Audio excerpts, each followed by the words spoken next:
The polished oak of the courtroom gleamed under the fluorescent lights as Marcus Johnson shuffled in, his two large second-hand sneakers scraping against the floor. The sound echoed through the suddenly hushed room. Scritch-scratch, a rhythmic counterpoint to the relentless tick-tock of the ancient wall clock that hung above the judge's bench. Marcus tugged at the collar of his olive button-up shirt, the only decent piece of clothing he owned, now wrinkled from being stuffed in a plastic bag during his 3 days in juvenile detention. The shirt had been a gift from his grandmother before she passed. Now it hung on his 13-year-old frame like a flag on a windless day, much too large for his undernourished body. The courtroom was packed. A sea of faces, most white, most adult, most wearing expressions that ranged from indifference to outright contempt, turned to stare at the small black boy with wild, untamed curls. Marcus felt each gaze like a physical touch, pressing against his skin, judging before a single word had been spoken. His court-appointed attorney, Mr. Brenner, a man with perpetually slumped shoulders and a tie stained with what looked like last week's lunch, barely glanced up from his phone as Marcus took his seat beside him. "Case number 4732, State versus Johnson, juvenile respondent," droned the court clerk, a woman whose voice suggested she'd rather be anywhere else. "Charges of trespassing, petty theft, and resisting arrest." Judge Eleanor Wilson looked down at Marcus over the rim of her reading glasses. Her blonde hair was pulled back in a severe bun that seemed to pull her face tight, accentuating the lines around her mouth. The light from the stained glass window to her left cast colored patterns across her black robe. Jesus surrounded by children. The irony wasn't lost on Marcus, as he felt anything but welcomed in this place. "Stand when you address the court," Mr. Brenner mumbled, yanking Marcus up by his elbow with unnecessary force. The tick-tock of the clock seemed to grow louder as Marcus stood, his knees wobbling slightly. He could feel sweat beading on his forehead, trickling down the back of his neck. The smell of lemon polish and anxiety filled his nostrils. "Marcus Johnson," Judge Wilson said, her voice carrying the weight of authority honed over 15 years on the bench.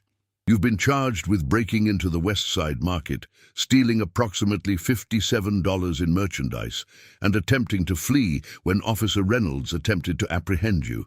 How do you plead?" Before Marcus could speak, Mr. Brenner answered for him. "Not guilty, Your Honor, though we're open to discussing a plea arrangement." Marcus opened his mouth to protest. He hadn't discussed any plea with this man who'd spent all of 8 minutes with him before court, but a sharp pinch to his arm silenced him. Judge Wilson's eyes narrowed slightly. "I'd like to hear from the respondent directly, Counselor." Mr. Brenner gave a dismissive wave. "He's just a street kid, Your Honor. Been in and out of foster care since he was 7. Currently unhoused. I've explained the charges, and he understands the gravity of the situation." The words stung worse than any physical blow Marcus had ever received. Just a street kid, as if that was all he was, all he could ever be, as if the circumstances that had led him here, his mother's addiction, his father's absence, the system that had chewed him up and spat him out, were simply footnotes to a conclusion already written. In that moment, with every eye in the courtroom either avoiding him or piercing through him, Marcus felt a familiar hollowness expand in his chest. It was the same emptiness he'd felt when his grandmother, the only person who'd ever truly seen him, had closed her eyes for the final time 2 years ago. He'd been holding her hand, and she'd squeezed his fingers weakly, whispering, "Remember, Marcus, no matter what anyone says, you are a child of God. Remember that when the world forgets." The world had certainly forgotten, or perhaps it had never noticed him to begin with. The prosecutor, a sharp-faced woman with a voice like a paper cut, began presenting the case against him. Security camera footage showing a small figure breaking the market's side window. A description of the goods found in his backpack: bread, peanut butter, a handful of energy bars, a small bottle of children's Tylenol. Officer Reynolds testifying about the violent resistance Marcus had allegedly put up, though his violence had consisted mainly of trying to squirm away from hands that hurt and reminded him too much of the last foster father who'd left bruises like ink stains across his ribs. As the evidence mounted, Marcus's eyes drifted upward to the stained glass window. The morning light filtered through it, casting Jesus's face in a warm, golden glow. His arms were outstretched, welcoming the children who gathered around him. One child, dark-skinned with curly hair not unlike Marcus's own, leaned against Jesus's knee with a familial ease that made Marcus's throat tighten. His grandmother had read him that story, had told him Jesus's words, "Let the little children come to me, and do not hinder them." No one was hindering the children in the glass. Here in the courtroom, however, Marcus felt nothing but hindered, nothing but blocked at every turn. The tick-tock of the clock punctuated each damning testimony. Marcus's stomach growled audibly, a reminder that he hadn't eaten since yesterday's meager lunch at the detention center. Mr. Brenner shot him an annoyed glance, as if his hunger was an inconvenience, another mark against him. When the prosecutor finished, Mr. Brenner stood for what passed as a defense. "Your Honor, while my client's actions cannot be condoned, we ask the court to consider the circumstances. Marcus has had a difficult life." "Objection, relevance," the prosecutor interrupted. "The respondent's living situation doesn't excuse breaking and entering." "Sustained," Judge Wilson agreed, barely looking at Marcus. "Mr. Brenner, please limit your arguments to the facts of the case." The facts. As if the fact that Marcus had been trying to get medicine for a 7-year-old boy with a fever, a boy from the same abandoned building where Marcus had been sleeping, wasn't relevant. As if the fact that he hadn't eaten in 2 days before taking that food wasn't relevant. As if the fact that he was a child alone in the world wasn't relevant. Mr. Brenner stumbled through a few more half-hearted arguments before slumping back into his seat. The wood of the chair creaked beneath him, a sound like surrender. "Would the respondent like to make a statement before I render my decision?" Judge Wilson asked, more as a formality than genuine invitation. Mr. Brenner began to rise, presumably to decline on Marcus's behalf, but something in Marcus snapped. He stood quickly, the sudden movement causing several people to flinch as if he might attack. The reaction only fueled the small flame that had ignited in his chest. "I would, Your Honor," he said, his voice smaller than he'd intended, but steady nonetheless. Judge Wilson looked genuinely surprised, as if she'd forgotten he could speak. She nodded once, the movement curt and impatient. Marcus took a deep breath. The tick-tock of the clock seemed to slow as he gathered his thoughts. "I did break into the store," he began, ignoring Mr. Brenner's sharp intake of breath beside him. "And I did take those things. But I didn't do it for me. Not all of it. There's a little boy, Jamie, who stays in the same building as me sometimes. He had a fever, bad one. His mom, she's trying, but she can't always—" Marcus swallowed hard. The Tylenol was for him. A murmur rippled through the courtroom. Judge Wilson's expression remained impassive, but something flickered in her eyes, doubt, perhaps, or the faintest suggestion of interest. "As for the food," Marcus continued, gaining confidence, "yes, I was hungry. I tried to get food other ways. The shelter on 8th Street ran out. The church food pantry is only open Tuesdays and Thursdays. I asked for work at 5 different places, but no one hires a 13-year-old without papers." "Mr. Johnson," Judge Wilson interrupted, "while I appreciate your candor, these circumstances, while unfortunate, don't excuse—" "Street kid ignored. By everyone quotes Bible to judge and changes verdict," Marcus said suddenly, the words tumbling out before he could stop them. The courtroom fell silent. Even the omnipresent tick-tock seemed to fade as every eye turned to him in confusion. "Excuse me?" Judge Wilson leaned forward, her brow furrowed. Marcus himself wasn't entirely sure where the words had come from. They had risen unbidden, like a half-remembered dream.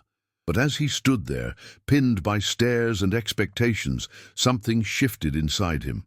The stained glass Jesus seemed to glow brighter. and in that moment Marcus could almost hear his grandmother's voice whispering to him from beyond. "It's something my grandma used to say might happen someday," he explained, finding his way as he spoke. "She said sometimes, when people have decided who you are without knowing you, God gives you words that change how they see. She taught me verses from the Bible, said they'd help me when I needed them most." Judge Wilson's face softened almost imperceptibly. "And do you have such a verse for us today, Mr. Johnson?" The tick-tock resumed its steady rhythm as Marcus closed his eyes, reaching back through memories of evenings spent on his grandmother's worn couch, her Bible open between them, her finger tracing the lines as he read aloud. When he opened his eyes again, they were clear and focused. "Defend the weak and the fatherless. Uphold the cause of the poor and the oppressed. Rescue the weak and the needy. Deliver them from the hand of the wicked." The words from Psalm 82 filled the courtroom, spoken with a dignity that belied Marcus's youth and circumstances. That's what God asks of judges, according to the Bible. A collective intake of breath swept through the gallery. Mr. Brenner looked as though he might faint. The prosecutor's mouth had fallen slightly open. But it was Judge Wilson's reaction that mattered most, and she was staring at Marcus as if seeing him for the first time. The sunlight streaming through the stained glass shifted, casting rainbow patterns across the courtroom floor. For a brief, surreal moment, one beam illuminated Marcus, standing small but straight in the center of the legal system that had been prepared to write him off. "There's another one," Marcus continued, emboldened by the silence. "Learn to do right, seek justice, defend the oppressed, take up the cause of the fatherless, plead the case of the widow." Isaiah chapter 1 verse 17. He paused, then added quietly, "I may be just a street kid to everyone here, but to God, I'm someone who deserves justice too." The tick-tock of the clock counted out 5 full seconds of complete silence before Judge Wilson cleared her throat. Something in her expression had changed. A certain rigidity had melted away, revealing not softness exactly, but perhaps something approaching humanity. "Mr. Johnson," she said, her voice lower than before, "the court appreciates your perspective. However, the law is quite clear regarding the actions you've admitted to." Marcus's momentary courage began to deflate. The colored light from the window seemed to dim as a cloud passed outside. The hollow feeling returned to his chest, expanding until he could barely breathe around it. "However," Judge Wilson continued, adjusting her glasses, "the court also has some discretion in cases involving juveniles, particularly first-time offenders." The tick-tock grew louder in Marcus's ears as hope, fragile and unexpected, fluttered to life. "Before I render my decision, I'd like to hear from Officer Reynolds again," Judge Wilson said, turning her attention to the uniformed man who had earlier testified about Marcus's violent resistance. Officer Reynolds approached the stand once more, his posture suggesting confusion at this unexpected turn. "Officer," Judge Wilson began, "in your earlier testimony, you stated that the respondent physically resisted arrest. Could you elaborate on the nature of this resistance?" The officer shifted uncomfortably. "He tried to run when I identified myself. When I caught him, he struggled to get away." "Did he strike you? Attempt to harm you in any way?" A pause. "No, Your Honor. He just tried to get away." "And did you consider that his reaction might have been fear rather than defiance?" The question hung in the air like the dust motes dancing in the colored light from the window. Officer Reynolds glanced at Marcus, then back at the judge. "I suppose it's possible," he admitted reluctantly. "Thank you, officer. You may step down." Judge Wilson turned her attention to the prosecutor. "Ms. Abernathy, am I correct in understanding that the value of the stolen merchandise was $57.29, all of which was recovered?" "Yes, Your Honor, but the window..." "The window will be addressed separately," Judge Wilson interrupted. "I'm also curious, was there any verification of the respondent's claim regarding the medication being for another child?" The prosecutor hesitated. We didn't investigate that aspect, Your Honor. It wasn't relevant to the charges. I see. Judge Wilson's tone suggested she found this oversight significant. She turned back to Marcus. Mr. Johnson, you mentioned a boy named Jamie. Do you know his full name, or where his mother might be reached? Marcus nodded eagerly. Jamie Willis. His mum's name is Tanya. They stay at the shelter on 8th when there's room, but mostly in the old Phillips building, 3rd floor, east side. Judge Wilson made a note. Thank you. She looked up, surveying the courtroom with new eyes. I'm going to take a brief recess to consider this case. Court will resume in 15 minutes. The tick-tock of the clock followed Judge Wilson as she rose and disappeared through a door behind her bench. The buzz of whispered conversations immediately filled the courtroom. Mr. Brenner turned to Marcus with an expression that mingled confusion and grudging respect. What the hell was that? He hissed, low enough that only Marcus could hear. Marcus shrugged, suddenly exhausted. The burst of courage that had carried him through his statement had evaporated, leaving him hollow and afraid again. Just something my grandma taught me. Well, whatever it was, you got through to her somehow. Wilson's a fair judge, but she's no pushover. I've never seen her call a recess for a juvenile shoplifting case. The 15 minutes stretched like taffy, each tick-tock of the clock a small eternity. Marcus's stomach growled again, louder this time. A woman sitting in the row behind him, middle-aged with kind eyes that reminded him painfully of his grandmother, leaned forward and pressed something into his hand. A granola bar, slightly squashed, but unopened. Eat it quick, she whispered, before they come back. The unexpected kindness brought a sting to Marcus's eyes. He mumbled a thank you and wolfed down the bar in 4 bites, the sweetness exploding on his tongue like a forgotten memory of better days. When Judge Wilson returned, the courtroom fell silent once more. She took her seat, arranged some papers before her, and then looked directly at Marcus. The stained glass light painted one side of her face in blues and golds. During the recess, she began, I took the liberty of making a phone call to the Willis family's caseworker. It seems, Mr. Johnson, that your account is corroborated. Jamie Willis was indeed treated for a high fever 3 days ago at County General's emergency room, where his mother brought him shortly after your arrest. A ripple of surprise moved through the courtroom. Marcus felt a weight lift from his shoulders. At least they knew he hadn't been lying about that. I've been a judge in this county for 15 years, Judge Wilson continued. In that time, I've seen thousands of cases, heard thousands of excuses, and rendered thousands of verdicts. It's easy, over time, to become efficient, to see cases rather than people.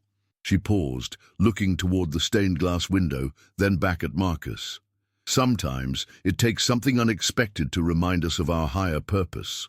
The tick-tock of the clock seemed to hold its breath, along with everyone in the courtroom. Marcus Johnson, you have admitted to breaking the law. There must be consequences for those actions. Judge Wilson's voice was firm, but no longer cold. However, the court recognizes that justice without mercy is not justice at all. She shuffled some papers before continuing. Therefore, it is the judgment of this court that you will be placed in the court's diversion program. You will perform 100 hours of community service, half of which will be fulfilled by helping repair the window you broke at Westside Market. You will attend school regularly and meet weekly with a court-appointed mentor. Marcus blinked, trying to process what he was hearing. This wasn't the juvenile detention sentence he'd been expecting. Additionally, Judge Wilson continued, I am ordering Child Protective Services to review your case immediately. It is clear that you have fallen through the cracks of a system designed to protect children like you. Until a suitable placement can be found, you will be temporarily housed at New Beginnings Youth Shelter, where you will have access to meals, education, and counseling. The tick-tock resumed its steady rhythm, but now it sounded less like a countdown to doom and more like the measured beats of possibility. Your Honor, The prosecutor began to object. "With all due respect, my decision is made, Ms. Abernathy," Judge Wilson said firmly. "Street kid ignored by everyone quotes Bible to judge and changes verdict." She allowed herself a small smile at the bewildered look on the prosecutor's face. It seems Mr. Johnson's grandmother was something of a prophet. The gavel came down with a decisive crack that echoed through the courtroom. As people began to rise and the usual post-hearing murmurs filled the air, Marcus remained seated, stunned by the turn of events. "You got lucky, kid," Mr. Brenner said, already packing his briefcase. "Don't waste it." As the attorney walked away, Marcus looked up at the stained-glass window once more. The Jesus figure seemed to be looking directly at him now, arms still outstretched in welcome. The colored light spilled down, creating a path across the courtroom floor that led, coincidentally or not, directly to the door. Not the one that would have taken Marcus back to detention, but the one that led to the outside world. Before he could follow that path, however, a court officer approached him. "Judge wants to see you in her chambers," he said, not unkindly. "This way." Marcus followed, his two large sneakers still making that scritch-scratch sound against the floor. The officer led him to a door behind the judge's bench and knocked once before opening it. Judge Wilson sat behind a large desk, her robes now hung on a coat rack in the corner. Without them, she looked smaller somehow, more human. The smell of coffee and old books filled the small office. "Have a seat, Marcus," she said, gesturing to a chair across from her desk. Marcus sat, perching on the edge of the seat, as if ready to flee at any moment. The tick-tock was present here too, from a small clock on the bookshelf. "Those verses you quoted," Judge Wilson said without preamble. "They're favorites of mine as well." Marcus looked up in surprise. "You know them?" A small smile touched the corner of her mouth. "I was raised in the church. Those particular verses were part of my swearing-in ceremony when I became a judge." She paused. "I like to think I've lived by them, but sometimes we all need reminding of our purpose." She opened a drawer and pulled out a small leather-bound book. "This was given to me by my father when I graduated law school. It's a pocket Bible. I'd like you to have it." She held it out, and after a moment's hesitation, Marcus took it. The leather was soft from years of handling, the pages gilt-edged and thin. "Your grandmother taught you well," Judge Wilson said. "Faith like yours is rare, especially in someone who's had every reason to lose it." Marcus ran his fingers over the Bible's cover. "She said faith isn't about having an easy life. It's about knowing you're not alone in a hard one." Judge Wilson nodded, something like respect in her eyes. "Wise woman." She leaned forward slightly. "Marcus, I meant what I said in court. You've broken the law and there must be consequences. But I also believe in second chances, in new beginnings. The path ahead of you won't be easy, but it can be better." "Why are you helping me?" Marcus asked, the question that had been burning in him since the verdict. "Nobody else ever does." The tick-tock counted out several seconds as Judge Wilson considered her answer.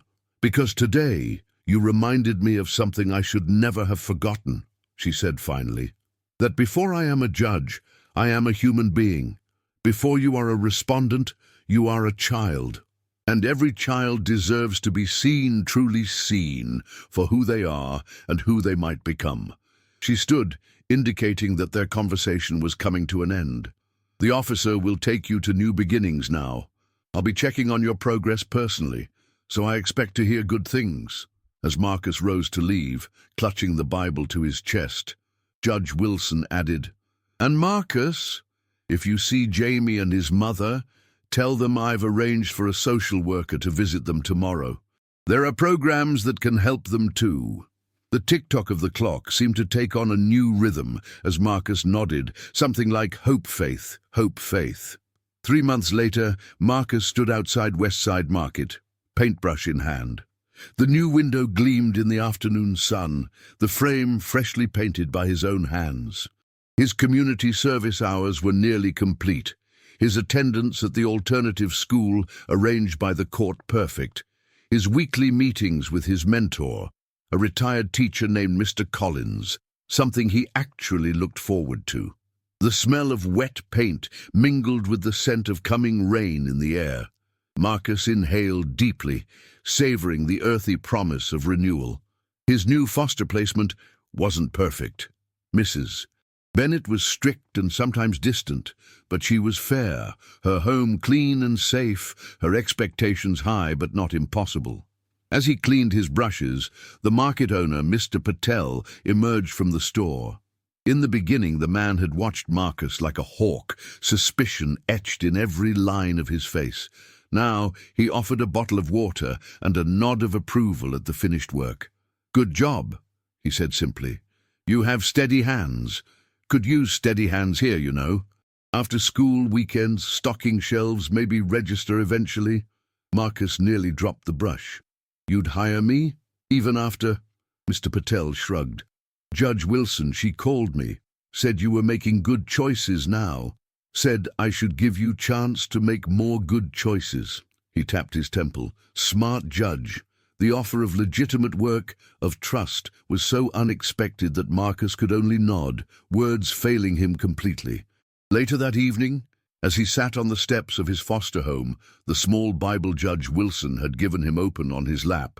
Marcus watched the sunset paint the sky in colors that reminded him of the courtroom's stained glass. The distant sound of a clock from inside the house chimed 7 times. A familiar figure appeared at the corner, Jamie Willis and his mother, no longer living in the abandoned building, but in transitional housing arranged by the same social worker who checked on Marcus each week. Jamie's face lit up when he spotted Marcus, and he broke into a run, his mother following more slowly behind. "Marcus, guess what? I got an A on my math test," the younger boy exclaimed, proudly waving a paper with a red mark at the top. "That's awesome, buddy," Marcus said, giving him a high five. "Told you all that practicing would pay off." Tanya Willis offered Marcus a tired but genuine smile. "He wouldn't have passed without your help. Those tutoring sessions have been a lifesaver." Marcus shrugged, uncomfortable with the praise but warming under it nonetheless. Part of his community service involved tutoring younger kids at the community center, something he'd discovered he was actually good at. As Jamie chatted about his day, Marcus's fingers traced the embossed title on the Bible's cover. "Street Kid, ignored by everyone. Quotes Bible to judge and changes verdict." His grandmother's prophetic words, now etched in gold on the leather binding, a special edition Judge Wilson had arranged when she learned at their monthly check-in that Marcus had been carrying the Bible everywhere. The words were no longer just a strange phrase that had bubbled up from his subconscious in a moment of desperation. They had become his story, a reminder that a single moment of being truly seen could change everything. The distant sound of thunder rolled across the sky as the first drops of rain began to fall, bringing with them the rich smell of wet earth and new possibilities. Marcus closed the Bible and stood, making room on the covered porch for Jamie and his mother. "Come on," he said, holding the door open. "Mrs. Bennett made lemonade, and I think there might be cookies." As they entered the warmth of the house, leaving the rain to wash the world clean outside, Marcus felt the hollow space in his chest, the one that had been with him for so long he'd almost forgotten it wasn't supposed to be there, filled just a little bit more with something that felt remarkably like belonging. The tick-tock of the living room clock greeted them, no longer a countdown to judgment, but the steady heartbeat of a life rebuilding, 1 second, 1 day, 1 act of faith at a time.